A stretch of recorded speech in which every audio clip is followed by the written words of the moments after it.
When you think of the Krusty Krab and cash, only one image comes to mind.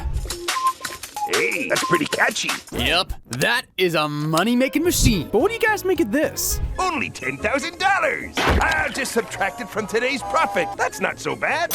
And there's no money in here. You weren't expecting that, were ya? Well, believe it or not, the Krusty Krab is just like any business in real life. It has its ups, downs, and in-betweens. And today, I'll be going through the entire economic history of the Krusty Krab, from shipwrecked shack all the way to becoming a gourmet galley, to see how healthy the economics of the place really is. Starting with the time the Krusty Krab was a complete ghost town. I know what you guys are thinking. The Krusty Krab is like the place to go for food under the sea. Well, yeah, most of the time. But considering it's the only real fast food joint in town, I guess you can get bored of a regular old Krabby Patty. And these guys sure are bored, because the Krusty Krab hasn't had a customer in weeks.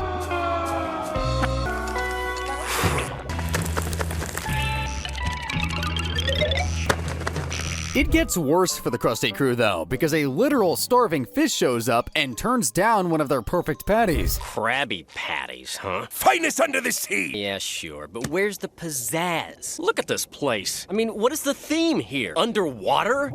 It's boring. Yeesh. Well, at least he didn't hold back. Krabs and the crew are going through one of their worst periods in the history of the restaurant. Not a single soul has ordered a patty in ages. So not only is Krabs not making any moolah, he's actually losing it. Regular restaurants would worry about their food going bad and having to throw it out, but not Krabs. He'd serve the bad stuff no problem. However, he does still have to pay his employees, SpongeBob and Squidward. And when I did my What is Mr. Krabs' Net Worth video, I found that he had to pay his employees around $30,000 each a year. So if the Krusty Krab had been without a customer for, say, 2 weeks, that'd be $2,307 that Mr. Krabs would have to fork out between his employees. I know, on some days he can pay a nickel, on other days he can pay with fake money, but according to official sources, he's meant to pay them $30,000 a year. So with the restaurant being over $2,000 in the hole, what sort of idea has SpongeBob got to save the Krusty Krab?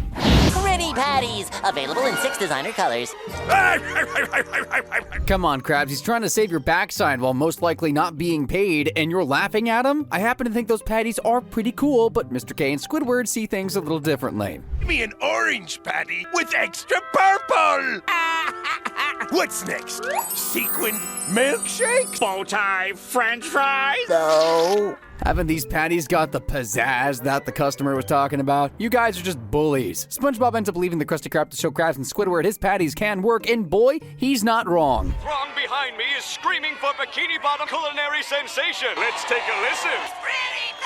Pretty patty? It's easy to see that pretty patties are popular. Just desserts right there. Well, not literally, they're not desserts. Seeing that SpongeBob is now making more moolah than he ever has, Krabs speeds right on down to Con Street to see what all the fuss is about, but it turns out there's even more demand than he thought. Who's number 46,853? I never had 46,853 customers. Well, Krabs, that's because you didn't listen to your best employee who knows patties inside and out. Now, you'd think that was the only time where the Krusty Krab didn't have a lot of business, but it's actually happened a few times throughout the show's history, like the time Squidward gave himself the day off. But before we get to how he gets out of work, the big guy is pretty depressed that he's got to spend a glorious day trapped in the Krusty Krab. Fun and frolic for most, but not for this poor slob.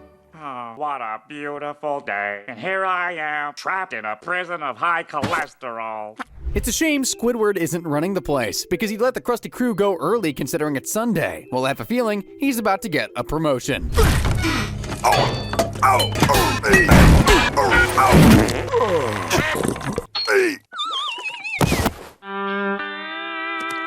Wait, Squidward, I'm putting you in charge of things around here while I'm gone.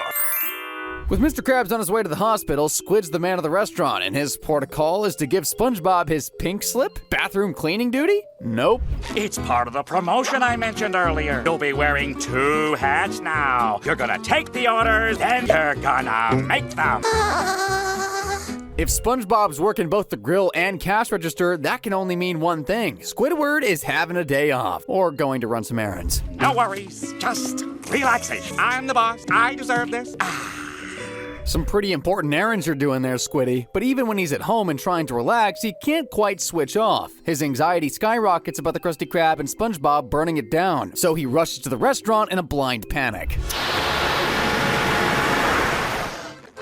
May I help you, sir? It's me, you done! Oh, hi, Squidward! But as you can see, SpongeBob is fine. And more importantly, they still don't have any customers. SpongeBob! Have you finished? No! That's it. No matter what sick fantasies run through my mind, I will not go back to that restaurant. So as we know, Krabs will have to cover the boys' daily wage even though they're not bringing anything in, which would be around $164 for the pair of them. But unlike with the Pretty Patties, we're not really sure why there aren't any customers at the Krusty Krab until SpongeBob checks the open sign. You know what? Look, we forgot to switch the close sign to open. It's almost like we could have taken the whole day off.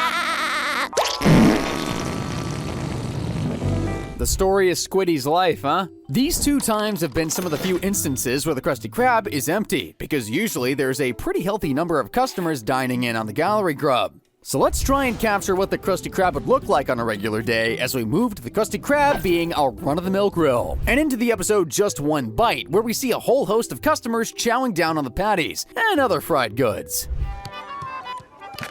Look at them eating that garbage. It's disgusting. This is, of course, the episode where we find out that Squidward has never had a Krabby Patty, and when the customers hear the news, they're quick to tell Squidward what they think of their beloved burger. Say, The only people who don't like a Krabby Patty have never tasted one. That's me. Never had one, never will. As you can see, the place is hardly packed to the rafters, but there's a big enough number of fish in the restaurant to warrant the boys being busy. Another time we see the restaurant nicely busy is in the episode Grandma's Kisses, where SpongeBob walks into work with a lipstick mark on his forehead from his Grammy. bye, Grandma. Thanks for the ride. Thank you, Squidward. Isn't this great? Everybody's in a good mood today. You know, I'm not sure if having a fry cook with his grandma's lipstick on his forehead is good or bad for business, but judging by this fish, I'd lean on the side of good. There's nothing wrong with getting kisses from your grandma. No, especially if you're a big baby who wears diapers. The script wants me to say that SpongeBob is wrong for kissing his grandma at 39 years old, but I don't fracking care. I'm on the side of SpongeBob. Screw all y'all. Anyway, grandma's lipstick aside, I want to take a look at one more example of when the Krusty Krab was pretty busy, and that's in the episode where SpongeBob takes on Bubble Bass. Here you go.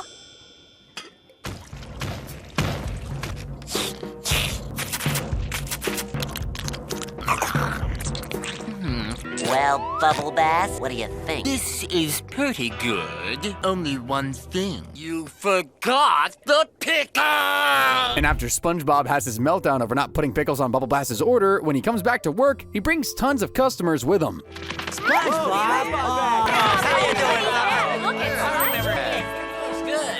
I hear Square Pants is back. We said a little earlier that on an average good day for the Krusty Krab, you could expect to see around 180 customers per day. Bearing in mind that Bikini Bottom's population is only 538, that's pretty good going. If we also say that on average, a single customer is likely to buy a Krabby Patty meal, we know thanks to the menu that they're around $3.50 in price. But those are prices from $19.99. Adjusted for inflation, that's about $6.80 per meal. And at 180 customers a day, that means the Krusty Krab will be raking in about $1,224 a day, or $445,536 a year. There's a long way for Mr. Krabs and the Krusty Crew to go before they're hitting the numbers of, say, a McDonald's franchise that on average turns over $3 million a year. But here's some key context. Those franchises usually serve around 2,000 people a day, which is over 10 times more than the Krusty Krab. Plus, you gotta remember this is them on an average day, not when business is booming, which most times it is. So, let's see what it looks like when the Krusty Crew hoist the metaphorical sails, swab the deck, and turn this place into a proper gourmet galley. We get to see just how busy the place can be in the very first episode of the series, where SpongeBob isn't even a member of the Krusty Crew yet. He's just a civilian who wants a job, and he's got his heart set on the Krusty Krab. There it is. Finest eating establishment ever established for eating. The Krusty Krab. Home of the Krabby Patty. With a help wanted sign in the window. While he might be nervous, he rushes to the restaurant to try and secure the job, but he doesn't make the greatest of first impressions. Mission to come aboard, Captain! I've been training my whole life to join the Krusty Crew. Now I'm ready. But if flopping on the deck like a fish wasn't bad enough, SpongeBob also has Squidward batting against him. He tries to poison Mr. Krabs into saying no, and instead puts him up to giving SpongeBob a little test. An impossible test that SpongeBob can't pass. Fetch me a hydrodynamic spatula with port and starboard attachments and turbo drive. And don't come back till you get one. Okay, sure, you can say no to SpongeBob, but who's gonna cook for you, say if, oh, I don't know, a bajillion fish suddenly turn up? Melly. Anchovies. Anchovies! The anchovies completely trash the restaurant, leaving Mr. K and Squiddy without any way to save themselves as the horde of hungry fish nearly tear them limb from limb. If only there was a certain fry cook with a spatula thing. You guys know what I mean. One order a spatula? That's right. Would you believe they only had one in stock? One hydrodynamic spatula with port and starboard attachment, turbo drive. To the kitchen! So with a literal fish feeding frenzy going on, SpongeBob darts right to the kitchen to put Patty to grill. And he's only warming up here. He's about to hit second gear.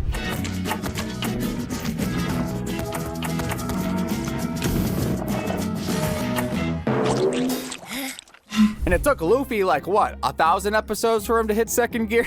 Now that is how you serve some hungry customers. With the anchovies gone and the Krusty Krab cash register overflowing, Mr. Krabs has no choice but to hire SpongeBob to the Krusty Crew. That was the finest fast foodsmanship I've ever seen, Mr. Squarepants. Welcome aboard. But Mr. Three Krabs... cheers for SpongeBob! Hip hip!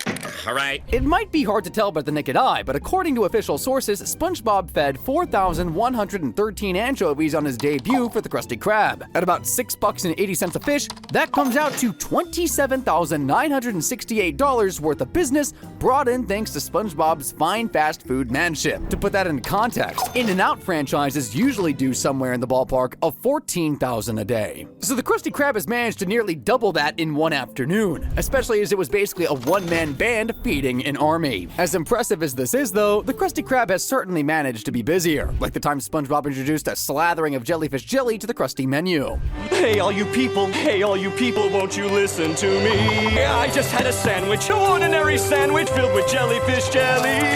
Mr. Krab sees how much the people take a shine to SpongeBob's new jelly creation and realizes he's gonna need a whole lot of the sweet stuff if he wants to make in some serious cash. This is the greatest thing I've ever eaten. I'm gonna come back here for lunch for the rest of my life. Hey, buddy. You know, as a kid, I really wanted to try this out for myself. These days, it might make me throw up, but you know what? Maybe I should do it anyway. For science. Veritasium, get on it, dude. What are you doing? Anyway, Mr. Krabs sends SpongeBob on a mission to catch as many jellyfish as humanly possible, and he doesn't let his boss down.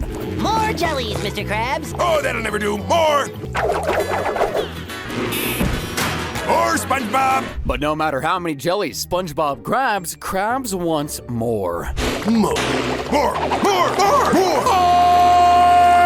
The demand for the patties has gotten so big that Mr. Krabs needs to buy a gigantic factory just to process all the jellyfish. Obviously, SpongeBob didn't know that's what was going on. He was just following orders. Hey, I don't remember that factory.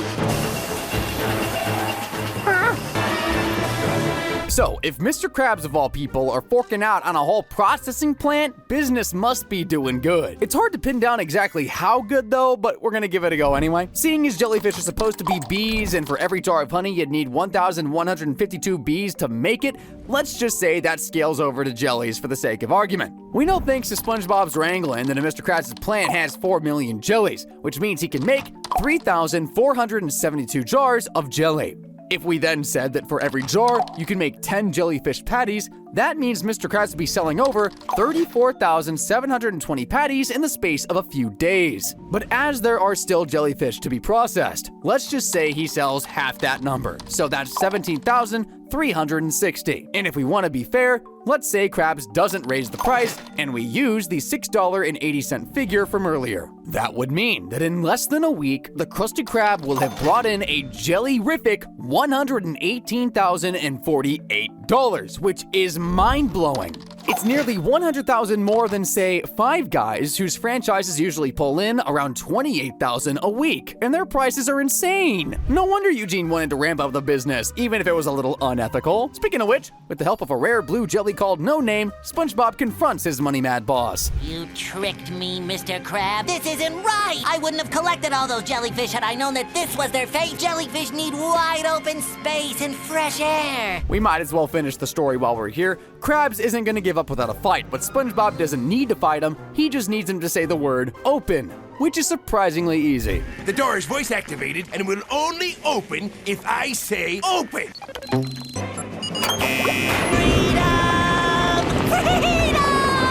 Oh, and the released jellies can't help but give Krabs a little payback. Blast exercise craze. Krabs doesn't just have to exploit poor animals to grow his money tree. He also exploits the poor Bikini Bottomites, and the best example of that is in the episode Goodbye Krabby Patty, where Mr. K realized he could be making a mint if he started putting his patties out to be made as a ready meal. You know, like frozen ready meals. So he decides he's gonna enter that market and make a commercial of his own. Just Krabby Patties anytime. They are in your grocer's freezer section. Buy them. I want your money. Did you get that, pretty girl? Yes! Yeah, that's an advert. All right. Deep down, Krabs knows he can't get the money ball rolling himself, so he decides to take the ad to the biggest ad agency in Bikini Bottom, hoping they'll be able to give it the magic touch. Krabby Patties. Friend, but edible. Krabby Patty, the shut-in favorite patty. And finally, Krabby Patties. Shove them in your mouth hole. I don't know what it is. There's just something missing about these ads. Something that's pointy, pink, and has an IQ lower than a sea urchin. The Krabby Patties, they taste so nice that they taste nice. Starfish by day, TV star by night. Pat is exactly what the ad needs. And thanks to him, the sales start going through the roof. Sales are going all the way up to the surface of the ocean. Here's your first check. Huh? Mr. Krabs? Now that's what I call a result. How much even is that? Like, hold on, let me get out my big boy calculator here. If that check is right, Mr. Krabs' first payment would be 109 million. Kinda impossible to make that number seem as big as it is, but let me give it a try here. If Mr. K spent $1 every second, in 12 days, he'd spend $1 million. In 31 years, he'd spend $1 billion. But to spend 109 million, he'd have to keep spending until the death of the universe, trillions of times over. Tastes so nice.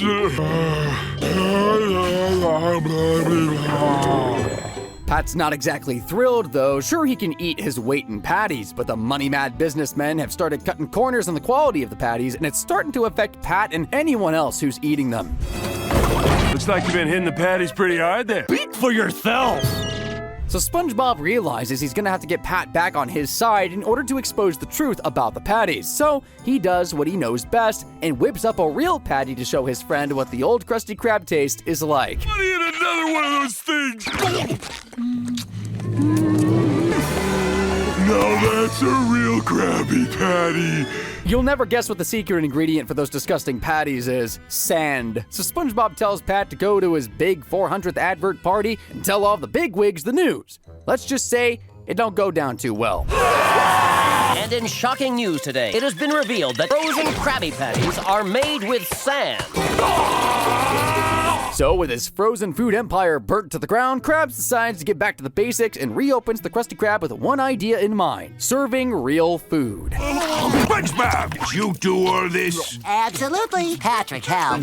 A friend always helps. It's called frelping. So there we have it. The Krusty Krab can be a ghost town, or it can be the hottest joint in Bikini Bottom. But 9 times out of 10, it's a business that's booming, constantly outpunching the projections for what a normal business should earn, even without the whole 109 million thing. In a full year, the Krusty Krab, on average, the business turns over $445,536. Again, I'm just gonna stick to an average because if we add the huge one-offs right off the bat, it's gonna skew the numbers. But to be fair, I think we can double the yearly income of the business to make it feel more realistic to the restaurant we see in the show. So that means the Krusty Krab would be doing $891,072 worth of business a year. If we take away employees' salaries and any money for any overheads, Mr. Krabs should be taking home around $791,000 a year, because no way is he paying tax. So since the show came to life in 1999, the Krusty Krab has made Mr. Krabs a whopping $20,566,000, which is not bad at all. Can you imagine the money he'd be raking in if the town had like 5,000 fish? It'd be nearly 200 million. So yeah, it might have its down days, what restaurant doesn't, but the Krusty Krab is a super healthy fast food joint that could rival any on the market today. If you guys want to check out some more spectacular SpongeBob content, then head right on over to my channel. But if you're wanting to sink your teeth into something just as cool right away, then give the video on screen right about a click. Right about a click? I don't know how that makes any sense, but we're gonna keep it anyway. And as always, guys, thank y'all very much for watching.